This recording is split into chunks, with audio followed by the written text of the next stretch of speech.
and Executive Director of the Fred T. Korematsu Institute, and the daughter of the late Fred T. Korematsu. In 2009, on the 25th anniversary of the reversal of Fred's World War II U.S. Supreme Court conviction, Karen established the Fred T. Korematsu Institute. Since her father's passing in 2005, Karen has carried on Fred's legacy as a civil rights advocate, public speaker, and public educator. We are very, very honored to have her here today. Please welcome Karen Korematsu.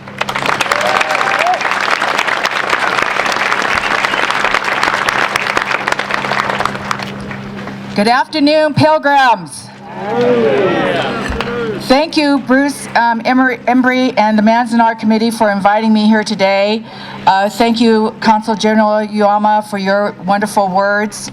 And to the national treasure here, Warren Fuatani, where are you? Hey, Warren. Warren, in 2010, when he was in the California legislature, took on the legislative bill to establish Fred Korematsu Day of Civil Liberties in the Constitution on January 30th in perpetuity.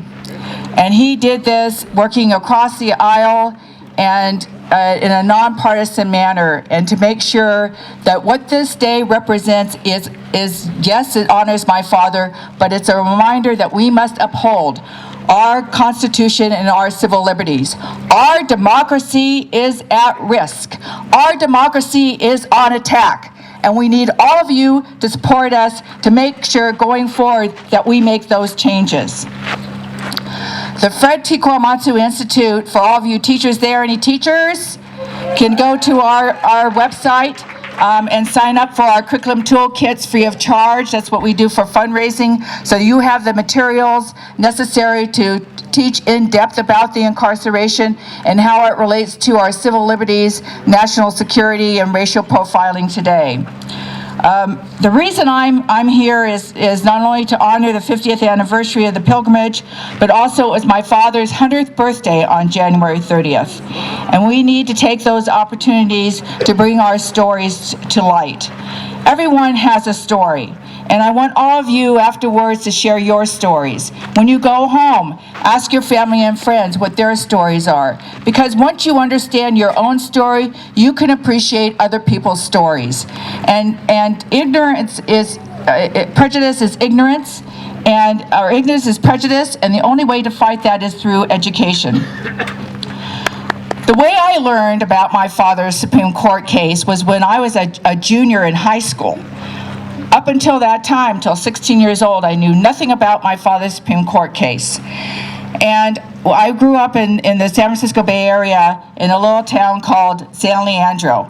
And I attended a high school with about 2,500 students. There was only 6 Asian Americans in the entire population. And my social studies teacher had given us a different paperback book to read. And my friend Maya, her paperback book was called Concentration Camps USA. Wow, what a title that is. And then she goes on to talk about the Japanese American incarceration and that horrible period in time. And then she says, but there was this one man who resisted the military orders, and it ended up to be a landmark Supreme Court case called Korematsu versus United States. Oh, that's my name. And I had 35 pairs of eyes turning around looking at me, and I'm shrugging my shoulders thinking that's some black sheep of the family because she never said Fred. And so, of course, I go running home and ask my mother, and she goes, yes, this is about your father. And then I get the other standard answer, you'll have to wait until he gets home to ask him.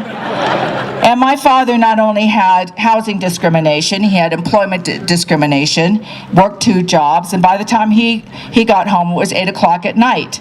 And then I asked him what had happened, told him what happened that day in school, and he simply said, it happened a long time ago, and what he did he thought was right, and the government was wrong.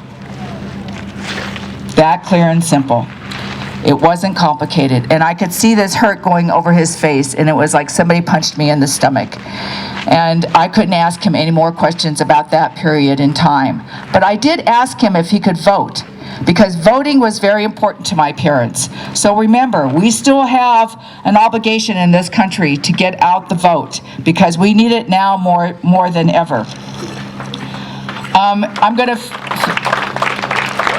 fast forward to 1983, to when my father's Supreme Court case was opened up and the Quorum Nobis legal team was established. And Dale Manami, who's going to speak after me, will tell you more about that.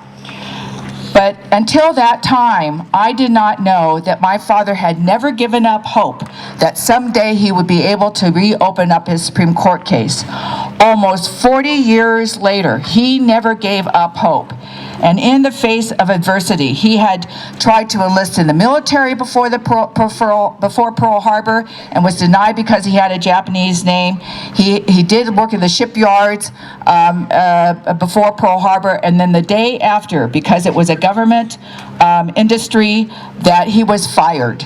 Just like a lot of Japanese and Japanese Americans were fired from their jobs if they were working for the government. But in 1942, no one wanted anything to do with my father. Now, he was born in Oakland and grew up in the Bay Area, so most people went to the Tanforan Detention Assembly Center, the horse stalls. As my father said, horse stalls are for horses, not for people, because they smelled like manure. They was the conditions were inhumane, and the food was just, obviously, as many of you know, was unedible. But he was there vilified from day one. No one wanted anything to do with my father because they thought some harm might come to them if they associated with him. But he never gave up hope to keep fighting his case. When his conviction was overturned in 1983, my dad could have very well said, "Hey, Japanese American community, you didn't want anything to do with me. Why should I have anything to do with you?" But he wasn't like that. For most of you who knew him, Warren did, that he wanted to help the community. Wherever he was asked, he would show up and worked with the JECL and worked on redress and reparations, because he didn't want something like the Japanese American incarceration to happen again. So in 1998, my father received the Presidential Medal of Freedom for all his work. And when he received these honors, he did so on behalf of his entire community. So his 75th anniversary of Korematsu versus the United States, the Supreme Court case, is this year on December 18th. So we are trying to bring focus to what that means today. And the dissenting opinions of that time were the most important.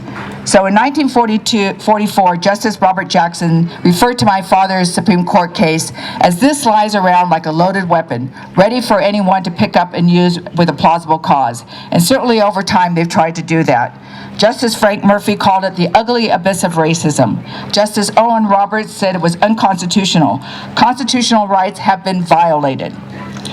So then we're going to fast forward to January 27th, 2017, when this current president issued his first executive order banning Muslims from this country. On January 30th of that year, 3 days later, some of you remember, the Google Doodle appeared of my father. And my phone starts lighting up with all these messages. And then I was told, even though my father received the Presidential Medal of Freedom, when you receive a Google Doodle, you've made it.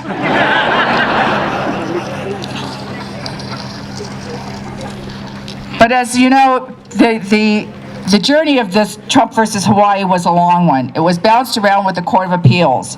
Then it became 2.0, the immigration ban. Then 3.0, the travel ban. And so this is what the government does, right? They try to water down the significance of the impact of what they're trying to do, just like they did in 1942. So on June 26th of last year, the Supreme Court came up with their decision. It was a majority opinion to uphold the Muslim travel ban. So Justice Sotomayor, however, went for the jugular and wrote this scathing dissent. And if you have a chance to read it, please do. She said, by blindly accepting the majority opinion, all in the name of national security, the court redeploys the same dangerous logic underlining Korematsu and merely replacing one gravely wrong decision with another. Then I wrote my op-ed for the New York Times where I said all the Supreme Court did was replace one injustice for another. So here we are, and I want you to ask yourself, what does it mean to be an American? What does an American look like? Now, I can tell you being an American means to uphold citizens and non-citizens. We need to stop the hate, the racism, xenophobia, and this racial and religious profiling. Remember, the executive branch we cannot depend on. Now, the judicial branch we cannot depend on. The legislative branch is our only hope. And so I encourage you to get out there and support civic engagement and support those who want to run for office. We cannot be complacent. And remember what my father said. Stand up for what is right. When you see something wrong, protest, but not with violence. Otherwise, they won't listen to you. But don't be afraid to speak up. Thank you.